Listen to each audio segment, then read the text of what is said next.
جس زمین پہ سجدہ نہ ادا ہو، اس سے بڑا بھی کوئی جرم ہے؟ زنا کرنے کو گناہ سمجھتے ہیں، نماز کا چھوڑ دینا زنا سے بڑا جرم ہے۔ رشوت کھانے کو گناہ سمجھتے ہیں، نماز کا چھوڑ دینا رشوت کھانے سے بڑا جرم ہے۔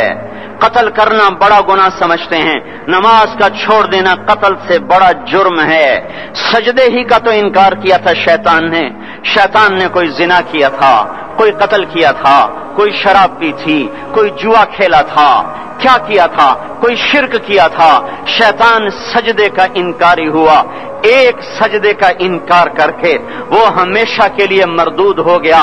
اس مسلمان کو ہوش نہیں ہے جو روزانہ دن میں 5 دفعہ 20 سجدوں کا انکار کیے بیٹھا ہوا ہے، اور پھر آرام سے روٹی کھاتا ہے، آرام سے چائے پیتا ہے، اور آرام سے کہہ لگاتا ہے، اور آرام سے اخبار پڑھتا ہے، آرام سے بیوی کے پہلو میں لیٹتا ہے۔